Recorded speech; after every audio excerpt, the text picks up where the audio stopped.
Good afternoon, and thank you for standing by, and welcome to ChargePoint's second quarter fiscal year 2026 financial results conference call. Please be advised today's conference is being recorded, and a replay will be available on ChargePoint's investor relations website.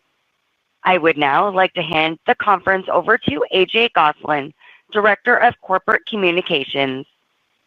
Good afternoon, and thank you for joining us on today's conference call to discuss ChargePoint's second quarter fiscal 2026 earnings results.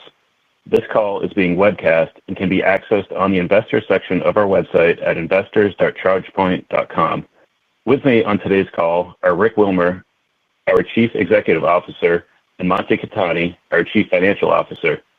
This afternoon, we issued our press release announcing results for the quarter ended July 31st, 2025, which can be found on our website. We'd like to remind you that during the conference call, management will be making forward-looking statements, including our outlook for the third quarter of fiscal 2026. These forward-looking statements involve risks and uncertainties, many of which are beyond our control and could cause actual results to differ materially from our expectations. These forward-looking statements apply as of today, and we undertake no obligation to update these statements after the call.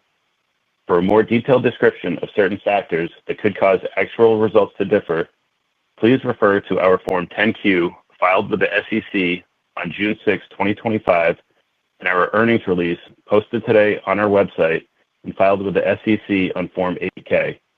Also, please note that we use certain non-GAAP financial measures on this call, which we reconciled to GAAP in our earnings release and for certain historical periods in the investor presentation posted on the investor section of our website. And finally, we'll be posting a transcript of this call to our investor relations website under the quarterly results section. Thank you. I will now turn the call over to our CEO, Rick Wilmer. Good afternoon, and thank you for joining the ChargePoint second quarter fiscal 2026 earnings call. We are pleased to report solid results for the quarter. Second quarter revenue was $99 million, landing at the top of our guidance range. Non-GAAP gross margin improved sequentially, with Q2 results coming in at 33%. This figure is notable as the highest gross margin we've reported since becoming a public company, and we successfully mitigated tariffs to achieve it. Cash management was exceptional, with our ending balance at $195 million, only $2 million below Q1's close, largely driven by structural OpEx changes we've been making over the last year. Our collaboration with GM is also progressing, with nearly a dozen sites and more than 50 new fast charging ports and many more scheduled to launch this year. Overall, ChargePoint now manages over 363,000 ports, including more than 37,000 DC fast chargers and 123,000 located in Europe. Globally, ChargePoint drivers can access nearly 1.3 million charging ports. We achieved this performance despite the uncertainty, particularly in North America. Within the U.S., passenger EV sales growth slowed to a 3% year-over-year increase. The forthcoming expiration of the Consumer 30D EV tax and 30C alternative fuel vehicle refueling credit are also sources of concern for future EV adoption, along with the evolving tariff landscape. This has translated into delays for major projects we have won and extended expansion build-outs, but no project cancellations. So, while we are making solid progress on our path to non-GAAP adjusted EBITDA break-even, as we saw over the past year, considering these delays and their impact on revenue, we've determined we will be best positioned if we push out our EBITDA break-even beyond this year. This is to ensure we can fund product innovation and commercialization efforts, which we expect to drive durable revenue growth. Uncertainty aside, we believe our go-to-market strategy and innovation put us on a firm footing to drive growth, win market share, and hit EBITDA positive in the coming quarters. Regarding our go-to-market strategy, we are rapidly operationalizing our partnership with Eaton, and that work will be largely completed this quarter. Since this partnership was announced in May, we continue to build confidence that together we will accelerate the deployment of electric vehicle charging infrastructure across North America and Europe. We have already introduced our co-branded product, expanded our channel reach, accessed new strategic accounts, and started generating new streams of revenue together. We are delivering innovation, which has been accelerated and expanded because of our partnership with Eaton. The Express line of DC charging solutions powered by Eaton and announced last week combines the strengths of both companies to deliver more power in less space with massive scalability, along with the easiest and fastest installation. It features Eaton hardware for grid connectivity plus V2G capabilities. The net result will be substantially lower CapEx and operating costs and faster deployment timelines. It will change the game in terms of the economics of DC fast charging for our customers. We are also co-developing bidirectional home charging solution with advanced energy management. The integration of ChargePoint's Flex Plus chargers with Eaton's Able Edge smart panels and breakers enables vehicles to supply backup power to homes and also automatically adjust EV charging based on the home energy usage to allow homeowners to install EV charging. The behind-the-meter insights will help utilities manage grid stress and transformer loads. We expect this synergistic type of innovation will deliver real value to homeowners, utilities, and auto OEMs while at the same time driving market share gains. Both the new Express line of DC solutions and Flex product line were designed to not only deliver market differentiation, but also cost effectiveness. We expect both product lines to have a positive impact on our hardware gross margins. Moving to markets, Europe seems promising going forward. Row Motion reports a 26% year-over-year increase in European EV sales during the first half of the year, which is a strong indicator of future charging demand in Europe. We believe the current infrastructure cannot support such growth. With the innovation and new products we are delivering, we will be well situated to capture much of this demand. In summary, despite an uncertain environment causing delays, we delivered strong results. We are operationalizing our strategic Eaton partnership, which accelerates innovation and expands our reach. We are delivering game-changing products poised to strengthen our market share and profitability. Internally, our team continues to execute with excellence. Our long-term thesis remains intact, validated by the strength of our pipeline, the positive reaction to our new products, and the new partners and customers we're actively signing. I will now turn the call over to our Chief Financial Officer, Mansi Khetani. Thanks, Rick. As a reminder, please see our earnings press release where we reconcile our non-GAAP results to GAAP. Our principal exclusions are stock-based compensation, amortization of intangible assets, and certain costs related to restructuring, settlements, and non-recurring legal expenses. Revenue for the second quarter was $99 million, at the high end of our guidance range, sequentially higher than the prior quarter and down 9% year-on-year. Network charging systems at $50 million accounted for 51% of second quarter revenue. Subscription revenue at $40 million was 40% of total revenue, 5% higher sequentially, and up 10% year-on-year as our total installed base continued to increase. Other revenue at $8 million was 8% of total revenue.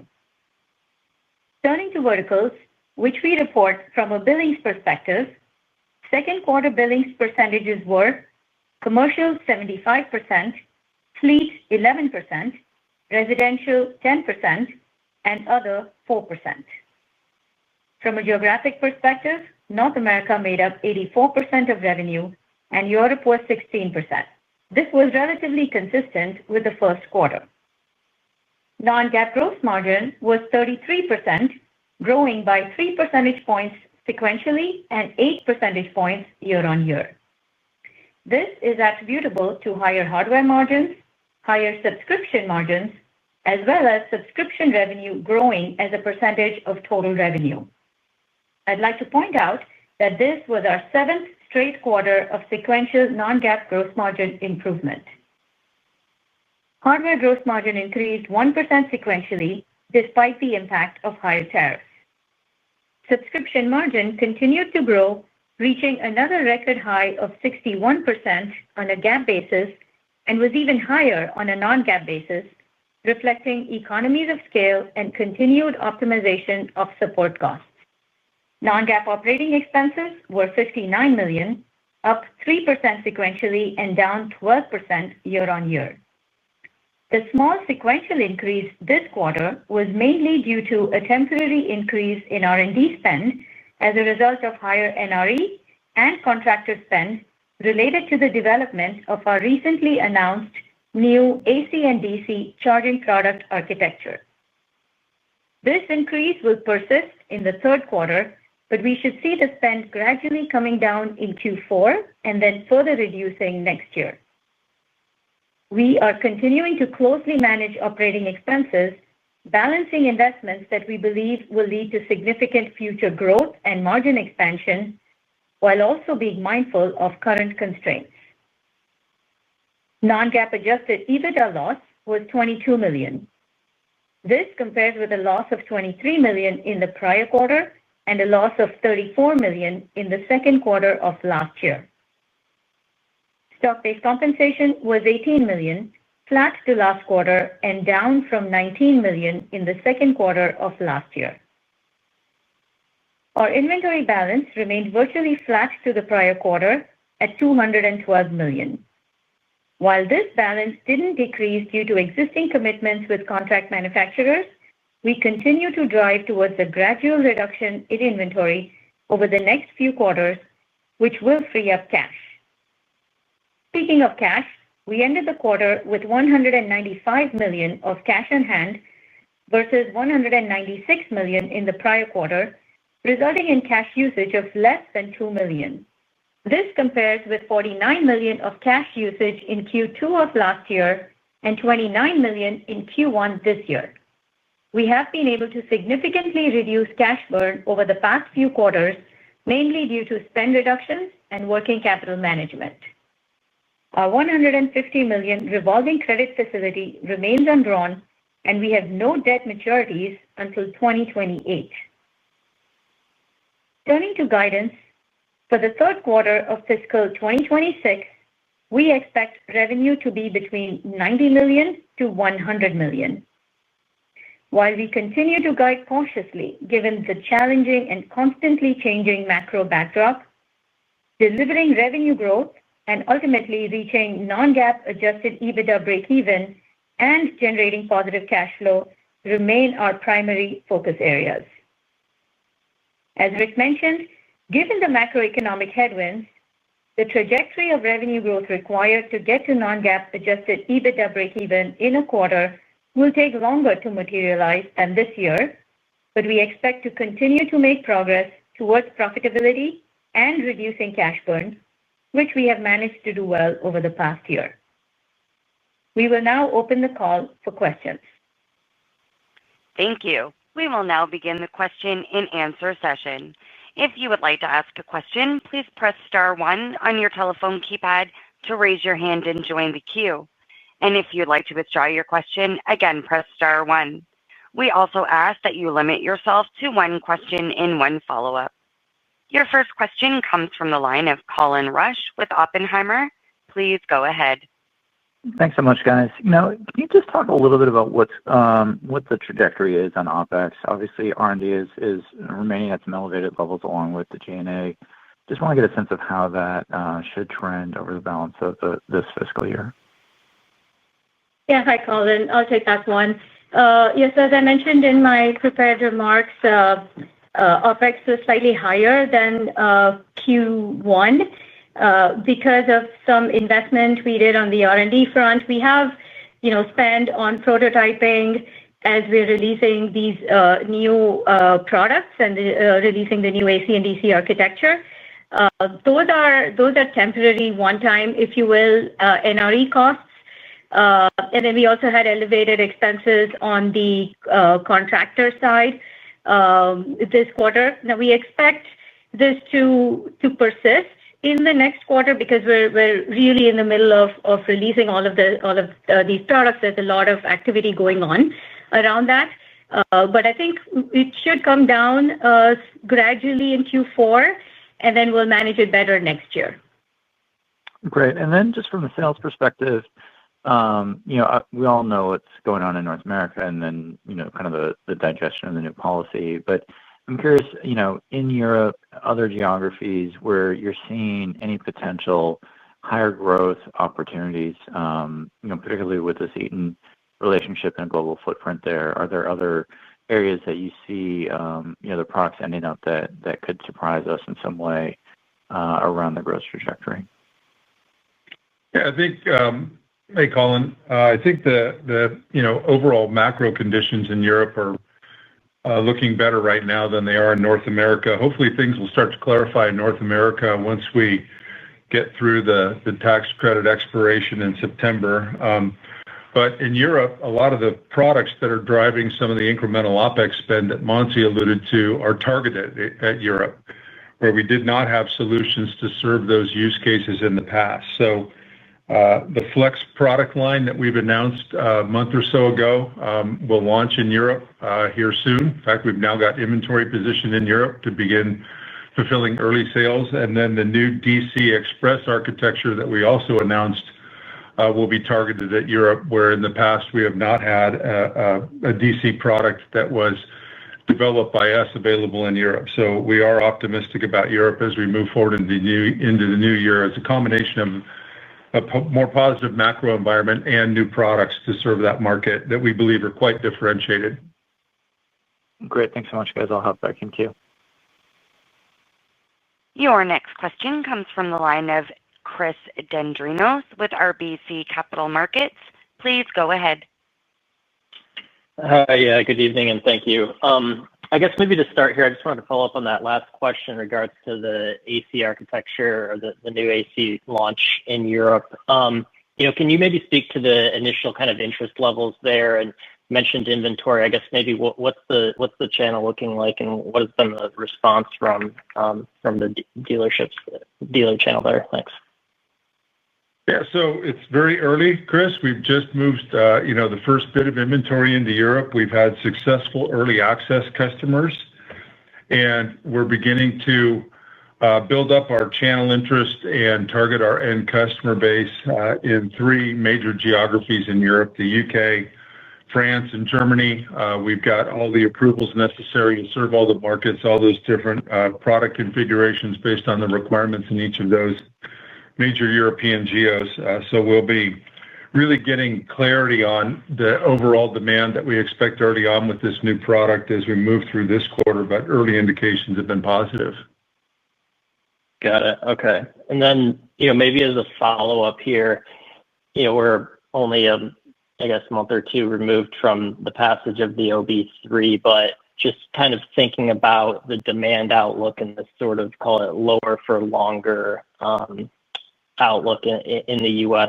I guess, how are you thinking about, the company's positioning here, just given the changes in that dynamic? Are you financially in the right place? Do you need to change personnel or strategy at all or slow down maybe some of the development going forward? Thanks.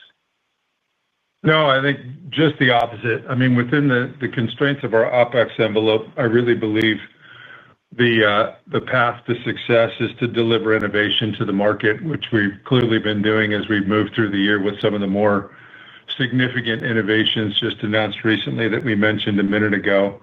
The market, this whole industry went through a hype cycle. It collapsed in 2023. I think there's going to be ongoing demand for EVs. There are indications that that's happening. I think I've seen data from Cox that July will be a record sales for EVs in North America, largely as a result of the tax credit expiration coming up this month. But what that tells us is that there is interest in EVs and demand for EVs if the price point is right. And I think we're seeing a lot of good innovation on the vehicle side. You can look at Ford's new platform announcement. Slate Auto, they announced their new vehicle. There's just a bunch of things happening out there that are going to bring the selection up and the price down on EVs, which we believe will drive overall demand for EVs and thus charging going forward into the future.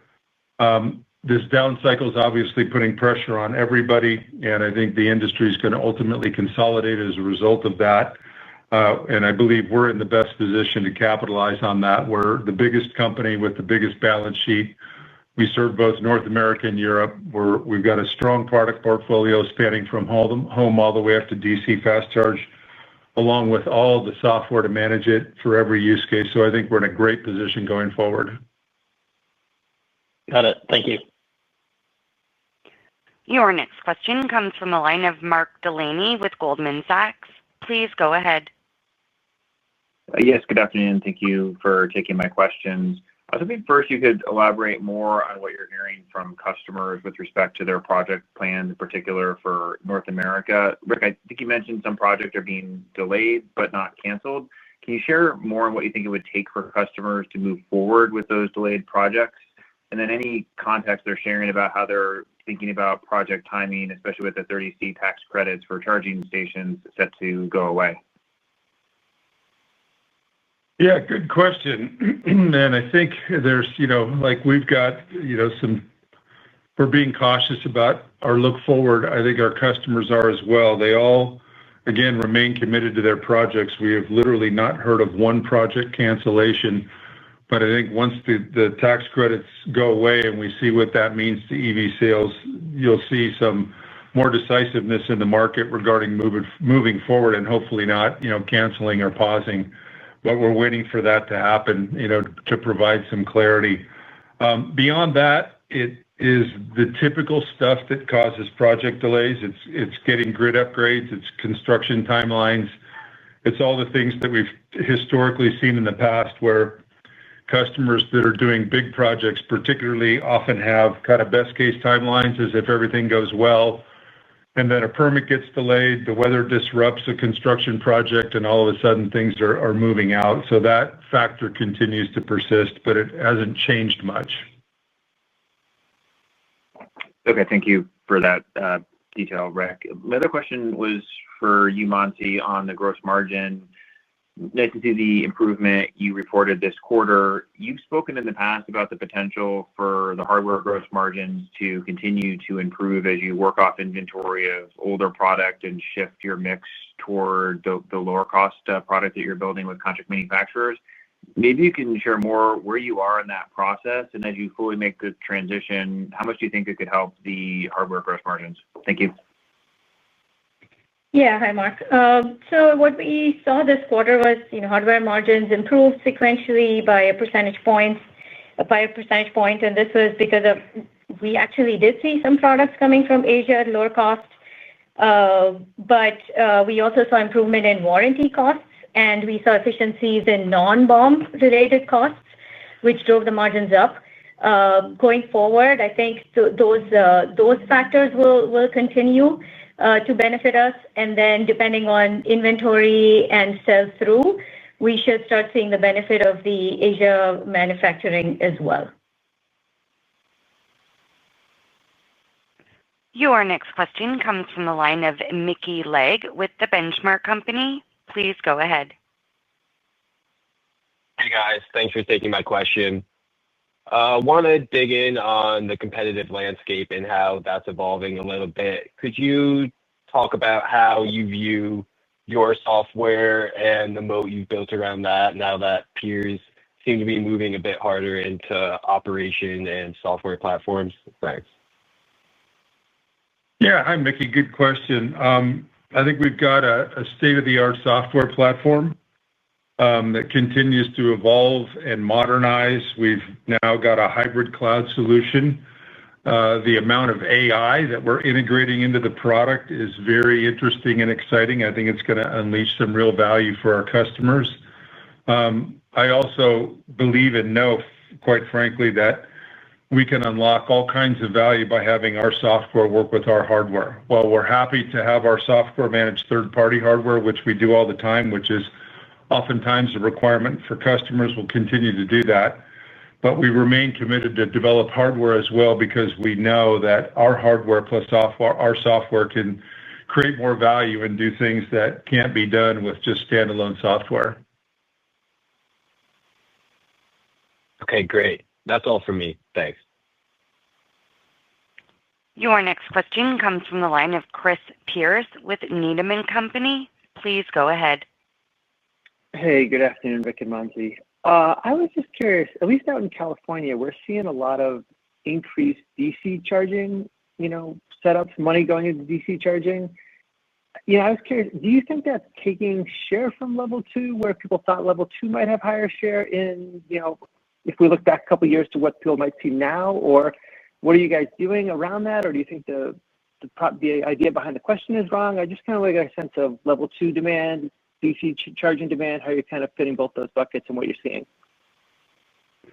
We don't see, DC cannibalizing AC demand. I mean, there are different use cases, and as we've talked about more than once, the vast majority of charging is done at home and at work, which is typically level two charging.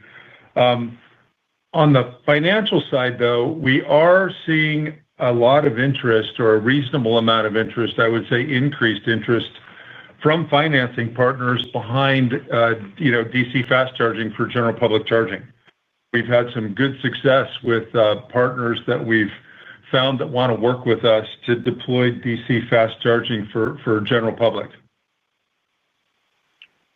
And then if we go back to the inventory, Mansi, this one's sort of be for you. Is that something you have in the inventory now? And I guess with the inventory dollars staying where they are, but things are changing under the surface, I just wanted to kind of check in on any obsolescence risk or DC, AC, new product versus old product, how you kind of frame all that. Yeah, no, I mean, our inventory balance has, a variety of different products and different volumes of all the different products. And we're managing that, based on the arrival of the new products. We're watching that closely.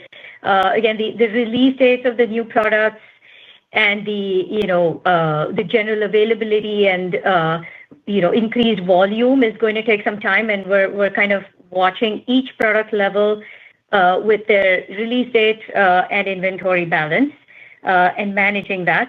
But in terms of, if your question is about, shortage or, any kind of movement needed from one product to the other, or the need to kind of source more, we don't see any of that. Okay. Thank you for your time. Your next question comes from the line of Craig Irwin with Roth Capital. Please go ahead. Good evening. Thanks for taking my questions.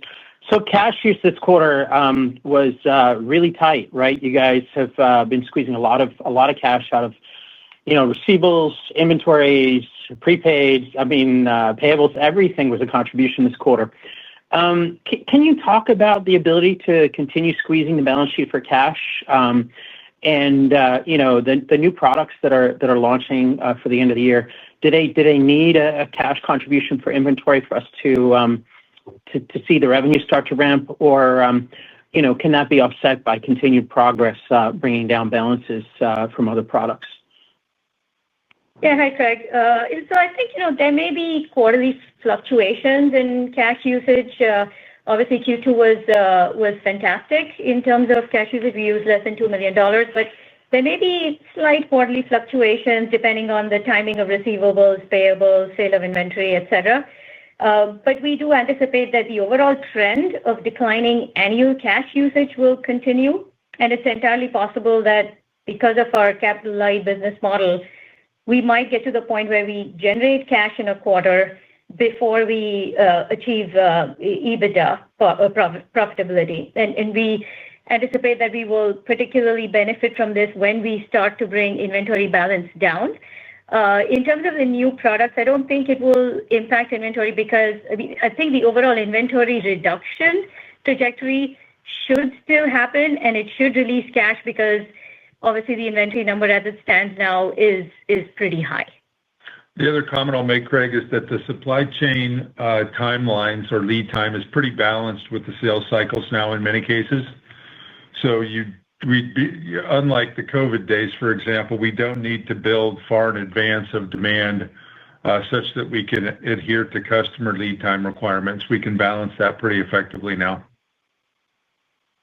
Understood. And if I could squeeze another one in on the gross margin side, can you maybe talk about the commonality of parts in the new products that you're launching?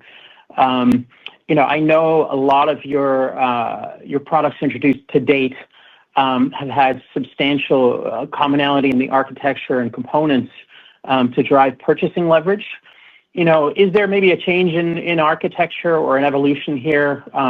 How much do the new products benefit from the pre-existing buy? Would you expect these products to potentially be margin accretive heading into the end of the year? Yeah, so at a part level, there's probably not that much commonality between the old products and the new. There are some exceptions, for example, charging cables or charging cables. They don't change very much from product to product, depending on level 2, level 3, for example. What is common is the vendor base. And the leverage we have with the supply base is really driven by the amount of business we concentrate into certain suppliers as opposed to specific individual parts that we buy from them that may change as we move on from product generation to product generation. Thank you for that. Congratulations again on the progress this quarter. Thanks, Craig. Your next question comes from the line of Ryan Pfingst with B. Riley. Please go ahead. Hey, guys. Thanks for taking my questions. I'll just ask a couple of follow-ups on Europe. Looks like it's almost 20% of revenue right now. I'm curious where you think Europe could go in terms of ChargePoint's overall revenue mix over the next few years. And could you remind us if there are any material differences in terms of your economics in Europe compared to in North America? The economics aren't a lot different. The different European countries have different regulations and requirements, which makes it a bit more complex from an inventory standpoint to make sure you have the right product for the right country, for example. But that's fairly minor relative to the overall dynamics of the business comparing North America to Europe. We're not guiding, revenue beyond this quarter, but the fact that we've got hardware products going into Europe that are our products that we haven't been able to offer previously implies that, Europe will definitely be growing for us. Got it. Appreciate that color, Rick. Your next question comes from the line of Bill Peterson with JPMorgan. Please go ahead. Yeah, hi. Good afternoon, and thanks for taking my questions. I would like to follow up on gross margins. There's been asked a few different ways, but just looking ahead, how should we think about steady state margins for hardware when you're really past any sort of existing inventory and you're on, I guess, an optimized platform? What should that look like over the long term, or I guess on a go-forward basis, as well as subscriptions? I think you've been doing some work there to optimize that part of the business as well. Just trying to get a sense for how we should think about steady state margins. And I guess you mentioned you're navigating tariffs, but can you quantify the impact so we can at least understand what level of impact there is? Should we get any relief, or conversely, if tariffs become more, impactful? Yeah, hi, Bill. I'll take that one. So start with the subscription margins. I think subscription margins should continue to improve with economies of scale and ongoing efficiencies in our support organization. Our revenue keeps growing, but we don't have to scale costs up. So that the improvement should continue. As you said, it's more than 61% on a non-GAAP basis this quarter. I think that trend continues. On the hardware side, again, as we see products coming in from Asia, margins should get better. We saw improvement in warranty costs, other efficiencies, and non-BOM costs. All of that could help. However, on the hardware side, the overall margin really depends on the mix of products sold, which is difficult to predict. So it's hard to call out an ideal state. There are a lot of moving parts there. And also overall, for margin, there is a fact of subscription revenue as a percentage of overall revenue. If that improves, obviously margins go up, but as we start selling more hardware, that could impact overall margins. The other comment I'll make, Bill, is that the new products we expect to have higher baseline margin profiles than any of our existing products. We've been very focused on not only designing for features, functionality, broad applicability, but also for cost profiles. Yeah. And then on the tariffs, we have a lot of tariff mitigation already in place. We have a spread out manufacturing base across the globe, which we're kind of leveraging to manage tariffs. It wasn't really meaningful within this quarter. And like I said, we were able to mitigate the tariffs that we had, and whatever we did incur, we actually we had improvements that kind of overcame that. So I don't think there is that much of an impact based on what we know today. Of course, if that tariff environment changes, then things could change. Okay, thanks for that. My apologies. Please repress star one. Your next question comes from John Wyndham with UBS. Please go ahead. Hi, this is John. Hopefully you can hear me okay. Yep. Perfect. You mentioned the potential for consolidation in the industry. I was wondering if you could talk through if there's been any early signs of that in Europe or US or anywhere you can sort of point to. Appreciate it. Thanks. Yeah, John, I can't talk to anything specifically, but it seems like it's quite active. There's a lot of interesting conversations going on. Maybe to ask the question sort of a little bit differently, and without asking anything specific in terms of where it would be, what would you see the advantages? So as an analyst, when we're looking at this, it's taking out OpEx as a percentage of revenue, greater network scale. If you could just talk through what you think the advantages of consolidation would be, I'd really appreciate it. Thank you so much. Yeah, I think it's pretty typical after you go through a hype cycle and you end up with a lot of companies getting started during that hype cycle with what looks like an exciting, fast-growing market. Then you get overcrowding in terms of the competitive landscape, and you've got people that are trying to survive, and they tend to try and fight on price, and they race each other to the bottom, and they end up in a situation where they just don't have an economic model that no longer makes sense. Perfect. Thank you.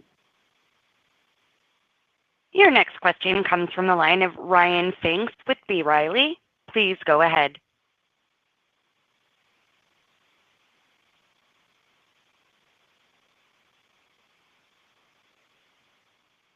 And we have no further questions in our queue at this time, and that does conclude today's conference call. Thank you for your participation, and you may now